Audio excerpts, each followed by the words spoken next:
بسم اللہ الرحمن الرحیم۔ امت اللہ انڈیا سے پوچھتی ہیں مہر کی کم سے کم مقدار کیا ہے؟ کیا مہر کی رقم آج کل 5,000 روپے صحیح ہے؟ نیز کیا والد کا مہر کی رقم طے کرنا کافی ہے یا لڑکی کا طے کرنا ضروری ہے؟ یہ بہت سے ائمہ کرام کے نزدیک مہر کی کوئی مقدار کم سے کم متعین نہیں ہے، جو چاہے رکھ لیں، 5 روپے بھی رکھ سکتے ہیں۔ لیکن حنفیہ کے نزدیک مہر کی کم سے کم مقدار متعین ہے، اس سے کم آپ مہر کے طور پہ نہیں رکھ سکتے، اور دلیل اس کی قرآن مجید کی آیت ہے قد علمنا ما فرضنا علیہم فی ازواجہم وما ملکت ایمانہم، کہ اللہ تعالیٰ فرماتے ہیں ہمیں معلوم ہے کہ ہم نے مومنین پر ان کی بیویوں کے بارے میں کیا ان پر لازم قرار دیا ہے۔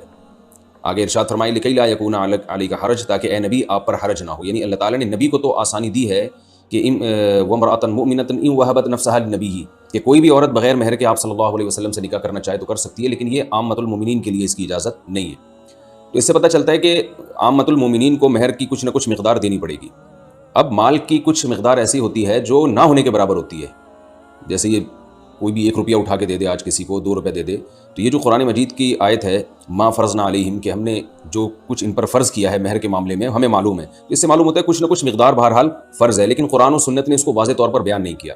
تو ایسی آیات کو مجمل کہا جاتا ہے، اور مجمل کا حکم، یعنی مجمل کا مطلب اس کو اللہ نے یہ تو بیان کر دی کہ کچھ مقدار فرض ہے، اور ظاہر ہے یہ عورت کی عزت کے لیے، تاکہ مرد کی جیب سے کچھ پیسہ نکلے گا تو اسے قدر ہوگی، تو وہ بہت معمولی سی اگر رقم مرد پہ لازم قرار دے دی جائے، جس کو عرف میں رقم ہی نہیں کہا جاتا، جیسے میں نے اس کی مثال دی ہے 5 روپے 2 روپے، کوئی بھی ایک پین اٹھا کے دے دے، تو ظاہر ہے یہ وہ جو شریعت نے جو مہر جس حکمت سے لازم کیا ہے وہ حکمت بالکل فوت ہو جاتی ہے۔ اور نبی صلی اللہ علیہ وسلم کا جو ایک امتیاز ہے کہ آپ صلی اللہ علیہ وسلم کو بلا مہر بھی نکاح کی اجازت ہے، وہ امتیاز بھی ختم ہو جاتا ہے۔ تو اس لیے کچھ نہ کچھ مقدار بہرحال متعین ہے، ہمیں قرآن اور سنت کے ان دلائل سے پتہ چلتا ہے، لیکن وہ کتنی مقدار ہے اس کا صراحتاً ذکر نہیں ہے۔ اور ایک اصول ہے کہ یعمل بالدلیل الضعیف عند انعدام ما فوقه من الدلیل، کہ جب ہمارے پاس کوئی مضبوط دلیل نہ ہو کسی چیز کو متعین کرنے کے لیے، تو پھر ایسی صورت میں کمزور دلیل کا بھی سہارا لیا جا سکتا ہے۔ تو بعض روایات سے پتہ چلتا ہے کہ لا مہر لاقل من 10 دراہم، یہ 10 درہم سے کم میں مہر نہیں ہوتا، اگرچہ اس روایت کی سند پہ کلام ہے، لیکن سوال یہ پیدا ہوتا ہے کہ اگر اس روایت پر آپ عمل نہیں کرتے تو پھر آپ اپنی طرف سے جو متعین کرو گے مہر، وہ تو کچھ بھی نہیں ہوگا، یعنی تو قیاس سے بہرحال بہتر ہے اور ہوائی باتوں سے بہرحال بہتر ہے کہ کوئی نہ کوئی روایت کا سہارا لیا جائے۔ اس لیے 10 درہم کا اس روایت میں تذکرہ ملتا ہے، تو 10 درہم 32 گرام چاندی کے برابر ہے، اور 32 گرام چاندی کے ریٹ پتہ کر لیے گا کہ وہ کتنے ہوتے ہیں، وہ کیونکہ ریٹ چینج ہوتے رہتے ہیں، تو اس سے کم میں مہر جو ہے وہ جائز نہیں ہے۔ باقی عورت کا مہر ہونا کتنا چاہیے؟ تو عورت کا مہر اس کے خاندان کے حساب سے ہونا چاہیے۔ اس میں عورت کا سب سے پہلے خاندان دیکھا جائے گا، اس کی عمر، اس کا حسن و جمال، اس کے اخلاق، یہ ساری چیزیں دیکھ کر جو ہے وہ مہر مثل متعین ہوتا ہے۔ مہر مثل کہتے ہیں کہ کسی بھی خاندان کی خواتین کا عام طور پہ جو مہر ہوا کرتا ہے، تو یہ تو کم سے کم مقدار ہے مہر کی، اس کا یہ مطلب نہیں ہے کہ اتنا مہر ہونا چاہیے، بلکہ مہر تو مہر مثل ہونا چاہیے، جو فقہاء نے بیان کیا ہے کہ ہر عورت کے خاندان کے لحاظ سے اس خاتون کا اپنا، اس کی صفات کے لحاظ سے ہر ایک کا الگ مہر ہوتا ہے۔ آج کل تو مہر بالکل ہی ختم ہو گیا، وجہ اس کی یہی ہے کہ جو میں چیختا رہتا ہوں کہ معاشرے میں عورت کی قدر و قیمت ختم ہو رہی ہے، معاشرے میں ایک بیوی کا رواج ہے، اور آپ نے ایک اصول پڑھا ہوگا سپلائی اور ڈیمانڈ کا، کہ جس چیز کی سپلائی زیادہ ہو، ڈیمانڈ کم، اس کی ویلیو گر جاتی ہے۔ تو خواتین کی جو یعنی آبادی کا ریشو ہے وہ تو بڑھ رہا ہے، مردوں میں موت کا تناسب زیادہ ہے، اور جو فیملی پلاننگ کی وجہ سے جس خاندان کے ہاں 2 بیٹے ہو جاتے ہیں وہ تو نسل روکتے ہیں، اگر بیٹیاں ہوتی ہیں تو بسا اوقات 6 بیٹیوں کے بعد ایک بیٹا ہوتا ہے، تو اس طرح بیٹیوں کا گروتھ ریشو بڑھ رہا ہے، بیٹوں کا جو ہے وہ وہیں آ کے رکا ہوا ہے۔ تو ان تمام مسائل کی وجہ سے، اور ایک بیوی کا رواج ہے، تو خواتین کے لیے رشتوں میں بڑی مشکلات ہیں۔ تو میں تو خود چونکہ نکاح پڑھاتا ہوں، بہت کثرت سے میرے پاس جو ہے وہ نکاح کے لیے درخواستیں آتی ہیں، تو میں دیکھ رہا ہوں کہ اچھے خاندان کی لڑکیوں کا مہر بہت تھوڑا رکھا جا رہا ہے، اور ظاہر ہے وہ لڑکی والے مجبور ہیں، وہ کہتے ہیں یار اچھا رشتہ ملے، اب کیا کرنا ہے ہم نے، تو جہیز تو لیا جا رہا ہے کئی لاکھ روپے کا، اور مہر جس کی شریعت میں ایک ویلیو ہے، اور جو اللہ نے خاص طور پر خواتین کے لیے ایک حق رکھا ہے، وہ اتنا کم ہو گیا ہے کہ یعنی میں لوگوں سے کہتا ہوں یار کم از کم اپنی 1-2 مہینے کی تنخواہ تو لگاؤ نکاح پہ، یعنی بیوی کو مہر دینے کے لیے، وہ ان کی 2 مہینے کی تنخواہ بھی نہیں ہوتی۔ تو یہ پتہ چلتا ہے کہ معاشرے میں عورت کا کس قدر استحصال ہو رہا ہے۔ تو ایک چیز کی سپلائی کے مقابلے میں آپ ڈیمانڈ کو بڑھا دیں گے، یعنی مرد کو زیادہ نکاح اگر مرد کریں گے اور ان کے حقوق ادا کریں گے، تو خواتین جو ہے وہ کم پڑ جائیں گی، اور بہت سے لوگوں کو نکاح کے لیے عورت کا حصول مشکل ہو جائے گا، تو وہ خود بخود اس کی ویلیو بڑھے گی۔ آپ عرب ملکوں میں جہاں 1 سے زیادہ نکاحوں کا رواج ہے، آپ وہاں دیکھیں بھاری بھرکم مہر دے کے جو ہے وہ نکاح کیا جاتا ہے۔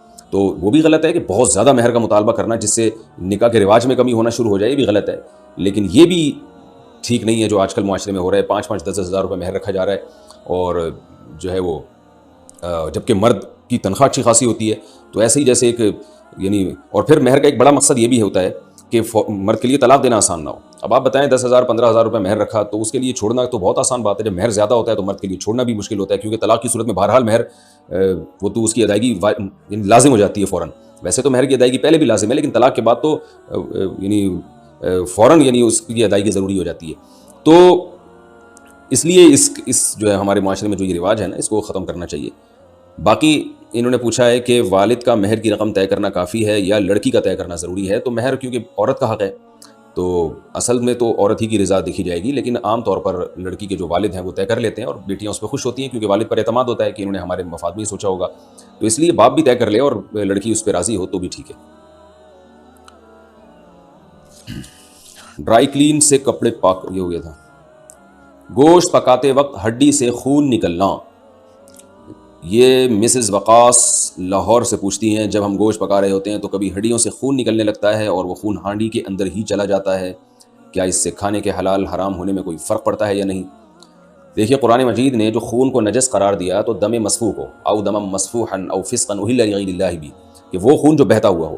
تو جب جانور کو ذبح کیا جاتا ہے اس وقت جو خون نکل رہا ہوتا ہے، بہہ رہا ہوتا ہے، وہ خون حرام ہے، ناجائز ہے، ناپاک ہے. گوشت یا ہڈی کے ساتھ جو خون لگا رہ جاتا ہے وہ پاک ہے. تو لہذا جب جانور حلال ہو گیا، آپ گوشت گھر میں لے کر آئے، ہڈیاں لے کر آئے، گوشت جو بھی آپ خرید کے لائے، تو اس میں اگر بلڈ نکل رہا ہے تو وہ جائز ہے، اس میں کوئی گناہ نہیں. مہوش مسعود راولپنڈی سے پوچھتی ہیں ناخن کتنے بڑھا سکتے ہیں؟ مجھے ایک عالمہ نے کہا ہے کہ آپ جتنے لمبے چاہے ناخن بڑھا سکتی ہیں اور اس پر پالش بھی لگا سکتی ہیں، مگر شرط یہ کہ آپ وضو اور غسل میں ناخنوں کے اندر پانی پہنچا سکیں. کیا یہ بات صحیح ہے؟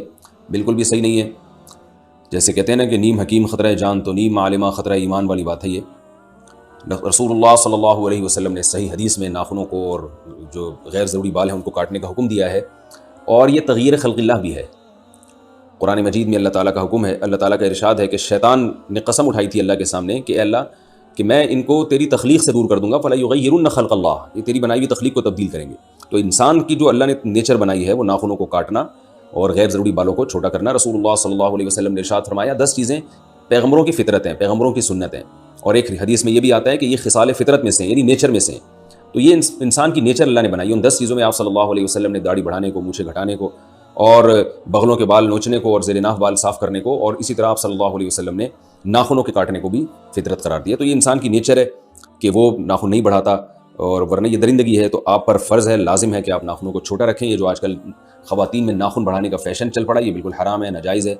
ہاں اگر آپ کے ناخن بڑے ہیں تو ایک الگ گناہ ہے، اور اگر اس میں نیل پالش لگائی جا رہی ہے جس سے پانی ناخنوں میں نہیں جا رہا تو وہ الگ گناہ ہے. تو نیل پالش کے علاوہ کوئی اور کلر استعمال کیا جا سکتا ہے. اور غسل میں بھی بعض دفعہ فرق پڑ جاتا ہے، ناخن بڑے ہوتے ہیں اس میں میل جم جاتا ہے تو پھر غسل نہیں ہوگا. تو لیکن اگر کوئی ان تمام چیزوں کا خیال کرے، کوئی خاتون ناخن بڑے ہوئے ہوں پھر بھی وہ صفائی کا اہتمام کریں کہ تاکہ غسل بھی ہو سکے اور ان کے اندر میل بھی نہ جمع ہونے دیں، اور ایسی پالش بھی استعمال نہ کریں جو پانی سے رکاوٹ بنتی ہے، اس کے باوجود بھی ناخن بڑھانا ناجائز ہے، حرام ہے. تو ناخن چھوٹے ہی رکھنے پڑیں گے. اور یہ بھی خواتین کو سمجھ لینا چاہیے کہ اس میں کوئی حسن و جمال نہیں ہے. ہر الٹی چیز جو یورپ ہمارے سامنے پیش کر دے اور ہم اسے لینا شروع کر دیں، یہ کوئی عقل مندی کا کام نہیں ہوتا. اللہ تعالیٰ نے ناخنوں کے کاٹنے میں ہی خوبصورتی رکھی ہے. اور میں حیران ہوتا ہوں بڑے بڑے ناخنیں کھا کیسے رہے ہیں آپ، کیسے یعنی لیپ ٹاپ پہ بٹنوں کا استعمال کیسے ہوتا ہے. میں ایک دفعہ جہاز میں تھا، میرے ساتھ کوئی خاتون تھی، اتنے بڑے بڑے چھرے جیسے ناخن، تو وہ میں دیکھ رہا تھا کہ ان کو لیپ ٹاپ کے استعمال کرنے میں اچھی خاصی ٹینشن ہو رہی تھی.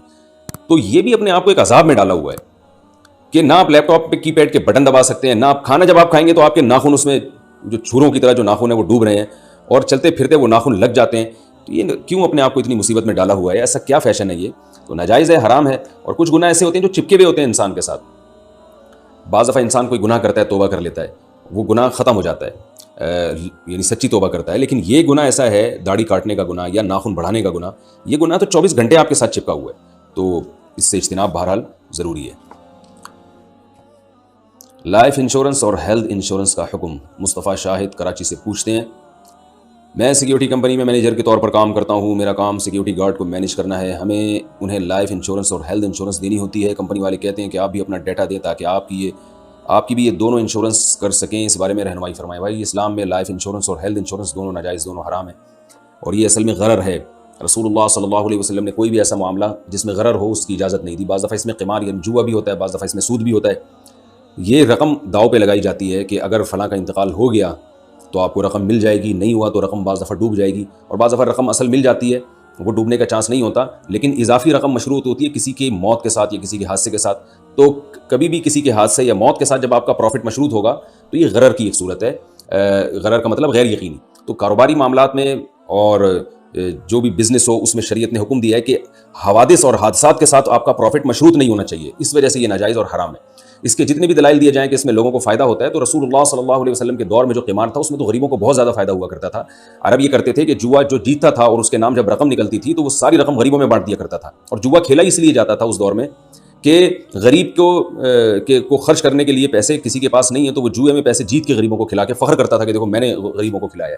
تو اس کے تو بڑے فائدے تھے، لیکن اسلام نے اس کو حرام قرار دیا کہ غریب کو اگر آپ نے کھلانا ہے تو آپ تمیز سے بزنس کریں جیسے ساری دنیا کرتی ہے بزنس، اور اس طرح کے حوادث کے ساتھ اپنے پروفٹ کو مشروط نہ کریں کہ یہ چیز نکل آئی یا یہ تیر نکل آیا میرے نام سے تو یہ پیسے میں جیت گیا. یا انشورنس میں بھی یہی ہوتا ہے کہ حادثہ ہو گیا تو آپ کو پیسے ملیں گے، حادثہ نہیں ہو تو پیسے نہیں ملیں گے. آپ یہ کہہ سکتے ہیں کہ اس میں تو تعاون ہے، جس کے ساتھ حادثہ ہو رہا ہے اس کے ساتھ تعاون ہے، تو تعاون کے لیے اس طرح سے بزنس یہ جائز نہیں ہے.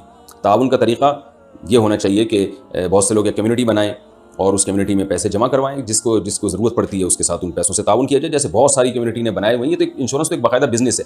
میں بھی اس کے دلائل کی تفصیل میں زیادہ نہیں جاؤں گا، یہ تو بہت لمبا کلپ ہو جائے گا، اس پر علماء نے بہت کچھ لکھا ہے. یہ صرف میرا بتانے کا مقصد یہ ہے کہ انشورنس اور کے جواز پہ جو دلائل دیے جاتے ہیں تو علماء ان دلائل سے غافل نہیں ہیں. علماء کو پتہ ہے وہ کیا دلائل دیے جاتے ہیں، لیکن وہ سب غلط دلائل ہیں. تو اسلام نے جو باہمی تعاون کا طریقہ بیان کیا ہے، یا آپ خود سے بھی کوئی طریقہ ایجاد کر سکتے ہیں، اس طریقے میں یہ ضروری ہے کہ وہ قمار سے، سود سے اور غرر سے پاک ہو. تو ان تین چیزوں سے پاک ہونا اس کا ضروری ہے، پھر آپ باہمی تعاون کی کوئی صورت نکالیں. تو اور یہ آپ دیکھ لیں انشورنس کے اخلاقی نقصانات بھی کیا ہیں، کہ یہ کمپنیوں کا ایک باقاعدہ بزنس ہے.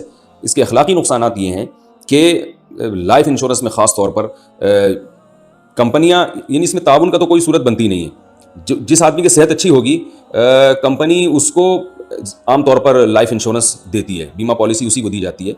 اور جو بیچارہ محتاج ہوتا ہے، یعنی اس بات کے لائق ہوتا ہے کہ اس کے ساتھ تعاون کیا جائے، وہ اس کے مرنے کا چانس ہے، ان کے ساتھ یہ بیمہ پالیسی والا معاملہ نہیں ہوتا. تو یہ میں تعاون واون بھی نہیں ہے، یہ سب جانتے ہیں کہ ایک بزنس ہے. اور تو بزنس کے بارے میں شریعت کا اصول یہ ہے کہ وہ بزنس کے اصولوں پر ہونا چاہیے، مشارکت ہو، مضاربت ہو، یا جو بھی بزنس کے اور دیگر طریقے علماء بیان کرتے ہیں ان طریقوں میں سے کسی ایک طریقہ پر فٹ بیٹھ رہا ہو. سیونگ اکاؤنٹ اور یہ بعد میں کتا پالنے کا حکم. کاشف اتر پردیش سے، یو پی سے پوچھتے ہیں.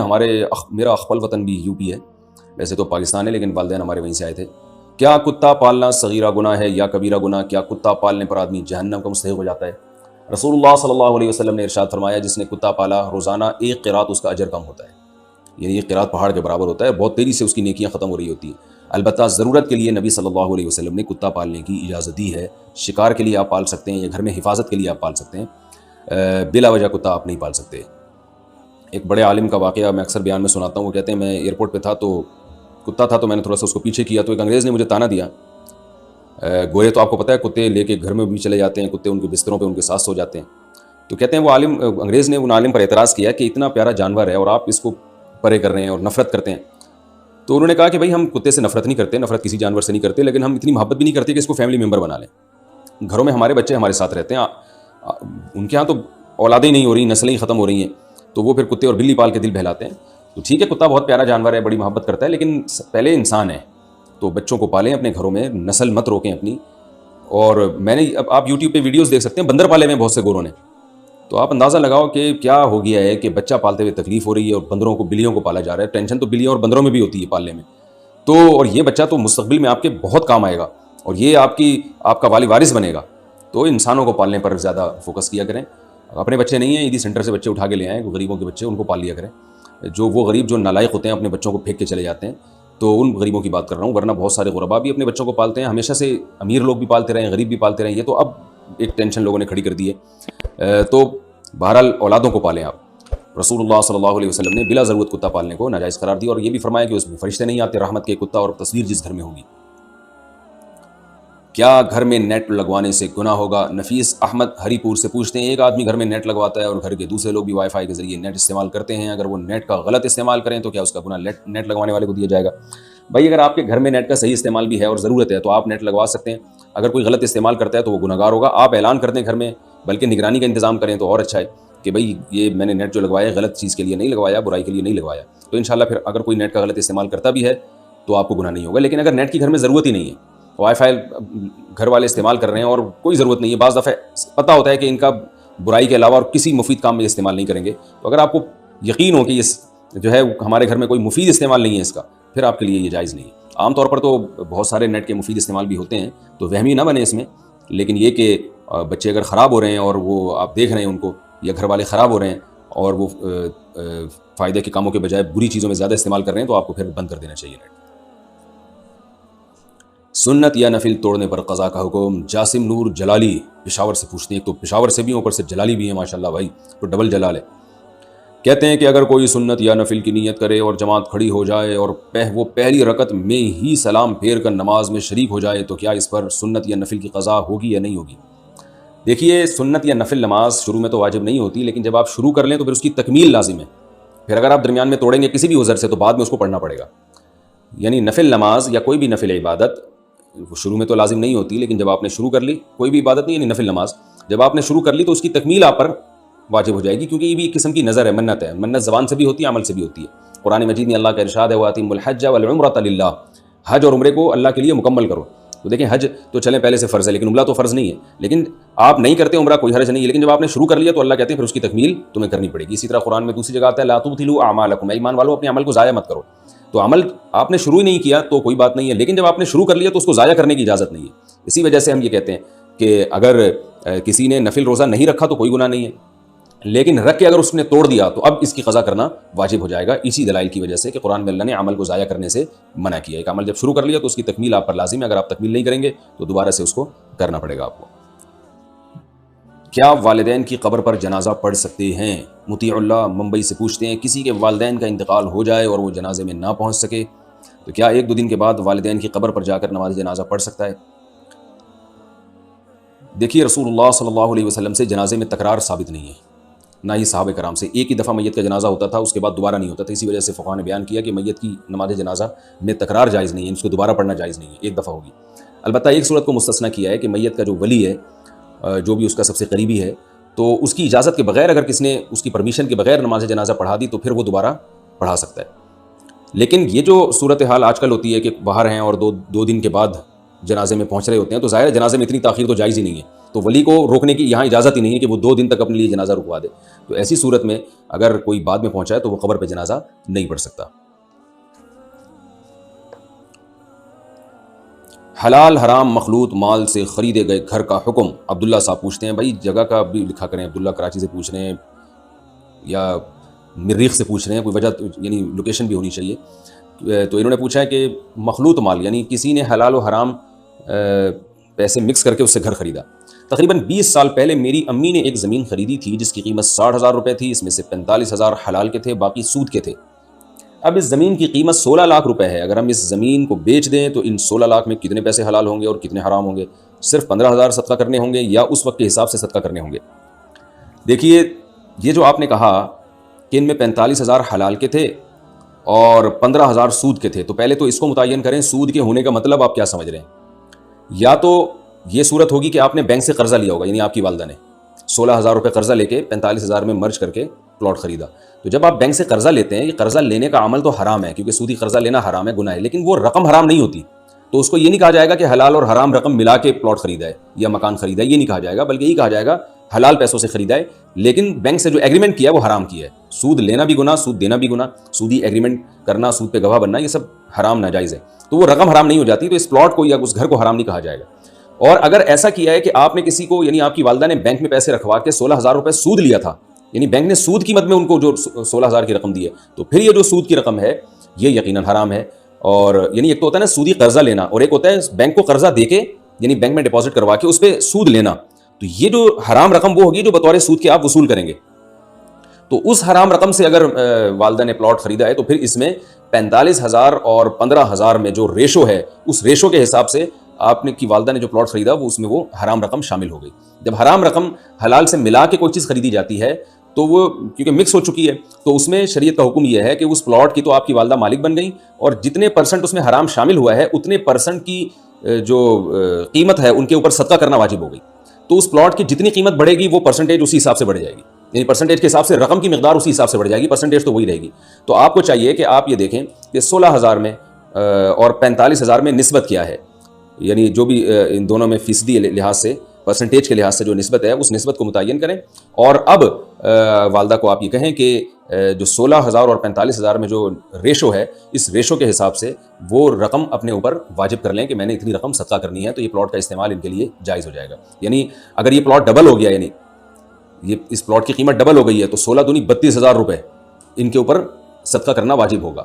اگر یہ 4 گنا بڑھ گئی ہے تو 32 کا دگنا ہوتا ہے 64,000 روپے، تو 64,000 روپے ان پر صدقہ کرنا واجب ہو جائے گا۔ اور جب یہ التزام کر لیں اپنے اوپر صدقہ کرنے کا کہ یہ 64,000 میں نے صدقہ کرنے، اور تھوڑا تھوڑا صدقہ کرنا اس کو شروع کر دیں، یکمش کر لیں تو اور اچھی بات ہے، تو اس پلاٹ کا، یہ اس گھر کا استعمال ان کے لیے جائز ہو جائے گا۔ اور توبہ استغفار بھی بہرحال لازم ہے کہ ایک ناجائز پیسوں کو استعمال کیوں کیا۔ آئینے کے سامنے نماز پڑھنا۔ محمد ساجد صاحب پوچھتے ہیں، انہوں نے بھی لوکیشن نہیں بتائی، شاید مریخ سے سوال بھیجا انہوں نے، اس وجہ سے ایڈریس نہیں بتایا۔ آئینے کے سامنے نماز ادا کر سکتے ہیں یا نہیں؟ دیکھیے، نماز کہیں بھی ادا کی جا سکتی ہے، جگہ پاک ہونا چاہیے، قبلے کی طرف رخ ہونا چاہیے، تو آئینے کے سامنے بھی ہو سکتی ہے۔ اصل مسئلہ یہ ہے کہ ایسا کام نماز میں کرنا جس سے آپ کی توجہ بٹ رہی ہو۔ تو آپ اگر آئینے کے سامنے کھڑے ہو کر نماز پڑھیں گے تو آپ کو بالکل اپنی ہی شکل کا ایک اور آدمی سامنے بھی نماز پڑھتا ہوا نظر آئے گا، اور وہ بالکل 100% آپ جیسا ہوگا، اور وہ آپ کی توجہ اپنی طرف لے کے جا رہا ہوگا۔ آپ اللہ کی طرف توجہ دینے کے بجائے اسی آدمی کی طرف زیادہ توجہ دے رہے ہوں گے جو آپ کے سامنے کھڑا ہوا ہوگا۔ تو جن کو نماز میں، آج کل نماز میں ویسے ہی خشوع کم ہے، تو آپ اپنے ہی جیسے، اسی وہی نام اس کا، وہی لوکیشن اس کی، تو آپ اس کو دیکھ دیکھ کے حیران بھی ہو رہے ہوں گے کہ یار جو میں کر رہا ہوں وہ یہ بھی وہی کر رہا ہے، تو توجہ بہرحال بٹنے کا اندیشہ ہے۔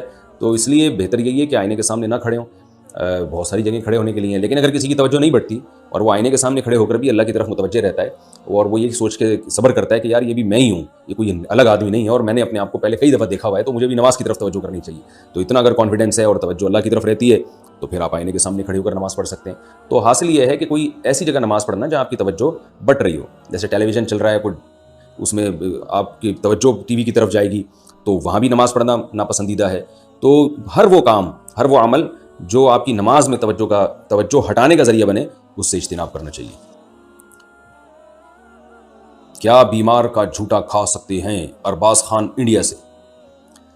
بھائی، بیمار کا جھوٹا کھا سکتے ہیں، شرعی طور پر اس میں کوئی گناہ نہیں ہے، البتہ کھانا چاہیے یا نہیں کھانا چاہیے تو اس میں لوگوں کے حالات مختلف ہیں۔ بعض بیماریاں ایسی ہیں جو متعدی ہوتی ہیں۔ رسول اللہ صلی اللہ علیہ وسلم نے فرمایا لا عدوى ولا طیرہ، بیماریوں میں تعدی نہیں ہے، یعنی بیماریاں لگتی نہیں ہیں۔ اور دوسری حدیث میں آتا ہے فر من المجذوم فرارک من الاسد، جذام کی جس کو بیماری ہو اس سے ایسے بھاگو جیسے شیر کو دیکھ کے بھاگتے ہو۔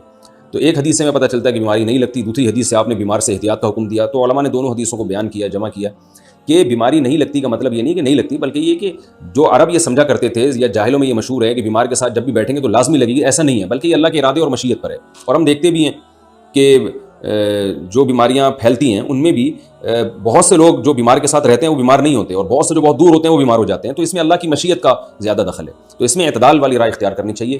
بہت زیادہ وہمی بن جانا، یعنی حدیث کا حاصل میں بیان کر رہا ہوں کہ علماء نے دونوں حدیثوں کو جمع کر کے بیان کیا کہ بہت زیادہ وہمی بن جانا بھی ٹھیک نہیں ہے، اور بالکل بے احتیاط ہو جانا بھی ٹھیک نہیں ہے۔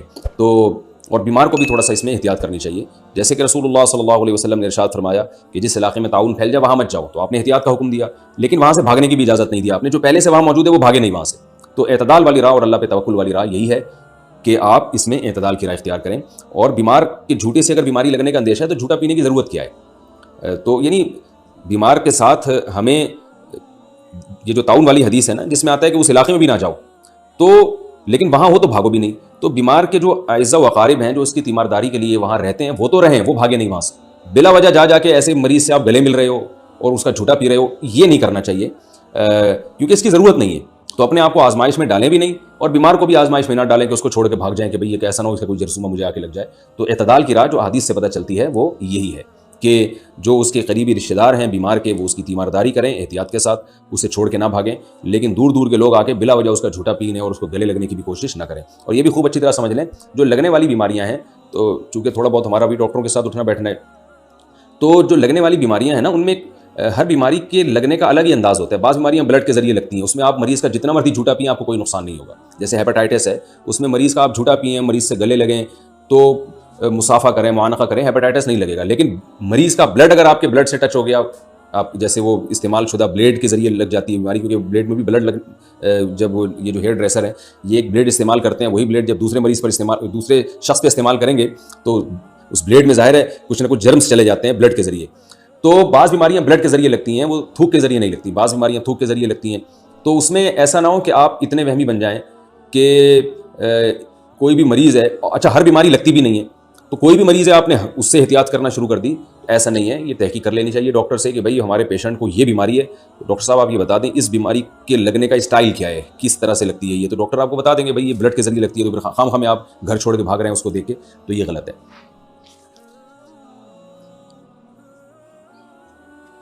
عالم بننے کے لیے کتنا علم ضروری ہے؟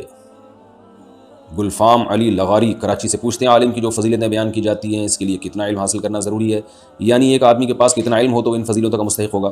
دیکھیں اس بارے میں کوئی لگا بندہ قانون تو حدیث میں بیان نہیں کیا, لیکن ظاہر ہے رسول اللہ صلی اللہ علیہ وسلم نے علماء کو عام لوگوں سے الگ کیا ہے.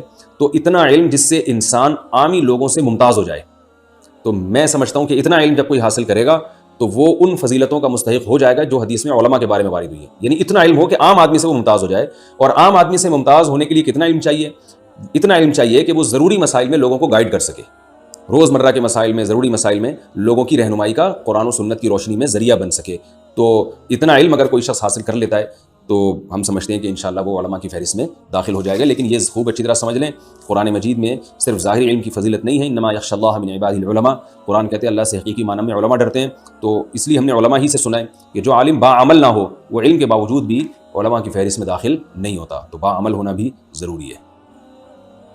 نائی کا پیشہ اختیار کرنے کا حکم. محمد حسنین بہاولپور سے پوچھتے ہیں میں نے نائی کا کام یعنی ہیئر ڈریسنگ کا کام سیکھا ہوا ہے, کیا میں یہ کام کر سکتا ہوں؟ اس میں کوئی گناہ تو نہیں ہے؟ بھائی کسی کے بال کاٹنا تو بالکل بھی گناہ نہیں ہے بلکہ ثواب ہے, لیکن یہ کہ اس میں ناجائز کام نہ کریں. آپ داڑھی نہ کاٹیں کسی کی, صرف بالوں کے جو عجیب عجیب قسم کے فیشن آ رہے ہیں, کہیں سے سر منڈا ہوا ہے, کہیں سے بال ہیں, کہیں سے بہت چھوٹے بال کر دیے, کہیں سے بہت لمبے بال کر دیے, تو یہ چیزیں حدیث میں اس کی ممانعت آئی ہے. آپ صلی اللہ علیہ وسلم نے کہیں سے بال مونڈنا اور کہیں سے پورے باقی رکھنا اس کو حرام اور ناجائز قرار دیا ہے. اسی پر علماء نے قیاس کیا ہے کہ اگر بلیڈ سے صاف نہ بھی کیا جائے لیکن بہت چھوٹے بال کہیں سے بہت چھوٹے اور کہیں سے بہت بڑے, تو یہ بھی اسی کے مشابہ ہے, یہ بھی ناجائز ہے. تو اگر آپ ان چیزوں کا خیال کریں کہ ایسے فیشنیبل بال جس میں کہیں یعنی ایک سر کے بالوں میں ایک جیسے لڑکے کرتے ہیں بہت زیادہ پف نکال لی اور ادھر سے پوری ٹنڈ کرا دی, اس قسم کی اگر آپ عجیب عجیب چیزیں لوگوں کے سروں پہ نہیں بنائیں گے اور نارمل طریقے سے بال چھوٹے کریں گے تو جائز ہے یہ کام. اور اگر ان چیزوں کا خیال آپ نہیں کرتے تو پھر آپ کوئی اور کام کریں, انشاءاللہ اس میں آپ کو ثواب ملے گا. یہ کام پھر آپ نہ کریں. کیا نیاز کا کھانا جائز ہے؟ محرم یا محرم کے علاوہ ہمارے سنی بھائی جو نیاز کرتے ہیں اس کا کیا حکم ہے؟ کیا نیاز کا کھانا جائز ہے یا نہیں؟ پرویز علی نواب شاہ سے پوچھتے ہیں. بھائی یہ جو نیاز وغیرہ کے کھانے ہیں یہ تو رسول اللہ صلی اللہ علیہ وسلم اور صحابہ کرام سے ثابت نہیں ہے. قرآن مجید نے جو ہمیں حکم دیا ہے وَيُطْعِمُونَ الطَّعَامَ عَلَىٰ حُبِّهِ مِسْكِينًا وَيَتِيمًا وَأَسِيرًا, سورہ دہر میں کہ ہمارے جو نیک بنتے ہیں, نیک بندے وہ مسکینوں کو, غریبوں کو اور قیدیوں کو ہماری محبت میں کھانا کھلاتے ہیں. تو اس میں اللہ نے کوئی دن متعین نہیں کیا کہ 11 تاریخ کو ہو, فلانی تاریخ کو. پورے سال آپ جب چاہیں کسی بھی غریب کو کھانا کھلائیں, لوگوں کا خیال کریں, اللہ اس سے راضی ہوگا. وہ یہی صدقہ ہے جو اسلام میں ہے. اس کے علاوہ کوئی اور ٹیکنیکل قسم کے جو کھانے ہیں, ٹھیک ہے بعض لوگوں کے پاس اس کے دلائل ہوں گے لیکن ہمارے علم میں وہ دلائل ہمیں سمجھ میں نہیں آتے. علماء کی بہت بڑی جماعت کو وہ دلائل سمجھ میں نہیں آتے. رسول اللہ صلی اللہ علیہ وسلم نے ارشاد فرمایا من احدث فی امرنا ھذا ما لیس منہ فہو رد. ہمارے دین میں کوئی ایسی چیز ایجاد کرے جو ہمارے دین میں سے نہیں تھی تو وہ رد ہے, وہ مردود ہے. ایک روایت میں مردود کا لفظ بھی ہے, اس کو چھوڑ دو. تو جس طرح صحابہ کرام غرباء اور مساکین کا خیال کیا کرتے تھے اسی طرح آپ بھی کر لیا کریں. الگ سے کوئی اسپیسیفک نام دے کر اور تاریخیں متعین کر کے اس طرح کے کھانوں کا انتظام نہ کریں, اور کوئی اگر کرتا ہے تو آپ اس میں شرکت نہ کریں, وہ کھانا نہ کھائیں. موبائل فون پر تلاوت کا حکم. اویس صاحب ممبئی سے پوچھتے ہیں کیا موبائل فون میں تلاوت کے لیے وضو کرنا ضروری ہے؟ کیا بغیر وضو کے موبائل فون پر تلاوت کر سکتے ہیں اور قرآن کو چھو سکتے ہیں یا نہیں؟ جی ہاں, موبائل فون پر قرآن کو چھو بھی سکتے ہیں, بغیر وضو کے تلاوت بھی کر سکتے ہیں. البتہ بعض علماء کی رائے یہ ہے کہ موبائل کے ڈسپلے پر جب قرآن ہوگا تو اس کو بغیر وضو نہیں چھو سکتے, اس پیج کو خاص طور پر. تو اگر کوئی احتیاط کر لے تو زیادہ بہتر ہے کہ, لیکن ہماری رائے کے مطابق, ہماری تحقیق کے مطابق اگر ڈسپلے پہ قرآن کا صفحہ کھلا ہوا ہے تو آپ اس پہ بغیر وضو ہاتھ لگا سکتے ہیں. احتیاط بہرحال بہتر ہے. ویسے بھی اس کو ڈسپلے پہ ہاتھ لگانے کی ضرورت پڑتی نہیں ہے. آپ موبائل کی اسکرین پہ قرآن کھول کے موبائل ہاتھ میں پکڑ کے اسکرین پہ ہاتھ ٹچ کیے بغیر بھی آپ اس کی تلاوت کر سکتے ہیں. لیکن بہرحال کوئی ٹچ کرنا چاہے ہاتھ تو ہماری رائے میں اس کے لیے گنجائش ہے. کیا نکاح اور ولیمہ, کیا ایک ہی دن میں نکاح اور ولیمہ ہو سکتے ہیں؟ حافظ عبد الرحمن انڈیا سے پوچھتے ہیں. بھائی ایک ہی دن میں نکاح اور ولیمہ ہو سکتا ہے, لیکن ولیمہ سنت ہے رخصتی کے بعد. دلہن کو پہلے پارسل کر لیں, اپنے گھر لے جائیں, دلہن شوہر کے گھر آ جائے, شوہر کے کمرے میں آ جائے, اس کے بعد آپ پتلی گلی سے باہر بے شک نکل جائیں اور ولیمہ کر لیں. دلہن کے میاں صاحب کے گھر آئے بغیر, ان کے کمرے میں انٹری کے بغیر ولیمہ کرنا یہ سنت سے ثابت نہیں ہے, اس کو ولیمہ نہیں کہیں گے. تو اس لیے رخصتی کے بعد ہوتا ہے ولیمہ، رخصتی سے پہلے ولیمہ نہیں ہوتا. تو جس دن نکاح ہوا اسی ٹائم رخصتی ہو جائے تو اسی وقت نکاح کر لیں، اگلے دن ولیمہ کر لیں. اگلے دن رخصتی ہو رہی ہے تو اگلے دن ولیمہ کر لیں. اللہ اور اس کے رسول کے حوالے کہنے کا حکم. کیا کسی کو رخصت کرتے ہوئے یہ کہنا صحیح ہے اللہ اس کے رسول کے حوالے، یعنی میں تمہیں اللہ اس کے رسول کے حوالے کر رہا ہوں؟ یہ فیصل شہزاد صاحب اٹک سے پوچھتے ہیں.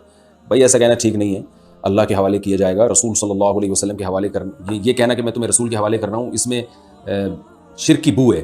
یعنی گویا آپ کا یہ نظریہ ہے کہ رسول اللہ صلی اللہ علیہ وسلم اپنی قبر اطہر میں بیٹھ کر، یعنی اپنی قبر اطہر میں ہو کر آپ صلی اللہ علیہ وسلم تمہاری گویا حفاظت کریں گے. تو یہ غلط ہے ایسا نظریہ رکھنا. اس لیے صرف یہ کہا کریں کہ میں تمہیں اللہ کے حوالے کر رہا ہوں. اور ویسے بھی آپ دیکھیں ہمیشہ سے مسلمانوں میں رائے فی امان اللہ کہتے ہیں نا، جاتے ہیں فی امان اللہ، تمہیں اللہ کی امان میں دے رہا ہوں. تو فی امان اللہ ہی و رسول ہی کہنے کا تو ہم نے کہیں اس کا رواج نہیں ملتا.